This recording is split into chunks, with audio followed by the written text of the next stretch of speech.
xarunta dawladda hoose ee magaaladan Boorama waxaa maanta ka furmay shir muddo 2 cisho socon doona kaasoo lagaga hadlayo mashaariicda isku dhafka ah ee horumarinta arrimaha bulshada ee GPLG-da loo yaqaan ee gobolada Gabiley iyo Awdal waxaana ka soo qayb galay shirkan isudubayaasha gobolada Gabiley iyo Awdal ee wasaaradaha kala duwan agaasima waaxeedyada kala duwan ee dawladaha hoose ee Boorama iyo Gabiley xogayaasha dawladaha hoose ee Boorama iyo Gabiley iyo agaasimaha waaxda horumarinta gobolada iyo degmooyinka ee wasaaradda arrimaha gudaha waxaana shirkan inta uu socdo la iskula falanqeyn doona sidii loo taabagelin lahaa wejiga labaad mashruuca isku dhafka ah ee horumarinta arrimaha bulshada ee GPLG-da waxaana ugu horeyn ka hadlay xogayaasha dawladaha hoose ee degmooyinka Boorama iyo Gabiley Cabdiraxmaan Nuur Abokor iyo Maxamed Cabdi Xaashi Xamari waxayna falanqeeyeen muhiimadda shirkan uu leeyahay labada degmo iyagoo tacsi u diray wasiirka wasaaradda arrimaha gudaha Somaliland Maxamed Nuur Caraale Duur oo aabihii ku geeriyooday magaalada Hargeysa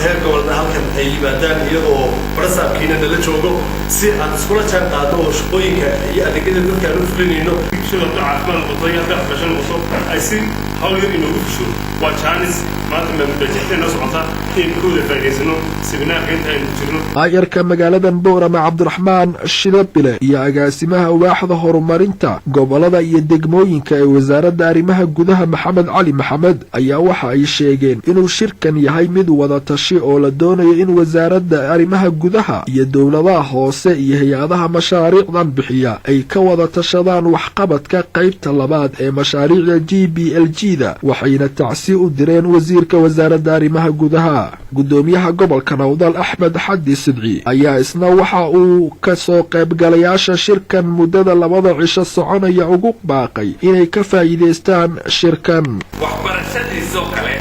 waxa weeye in laga tashado gudoomiyaha waxbarashada gobolka oo macallimiin oo ilsadan dugsiga ka dhigna halka ka dhisno maxay ahayd macallimiin ma weelisa ila hadda kale waxay noqonaysaa inuu tababar u kala si kastaba aatee shirkan ay isugu yimaadeen maamulada iyo shaqaalaha dawladaha hoose ee degmooyinka Boorama iyo Gabiley iyo isudubayaasha wasaaradaha kala duwan ee gobolada Awdal iyo Gabiley ayaa waxa uu noqonayaa kii ugu horeeyay oo noociisa oo Boorama lagu qabto waxaana inta uu socdo oo ah muddo 2 cisho lagu falanqeyn doona sidii loo taabagelin lahaa wejiga labaad mashaariicda isku dhafka ah ee horumarinta arrimaha bulshada ee GPLG-da loo yaqaan Cabdi Fataax Axmed Hadwanaag News magaalada Boorama.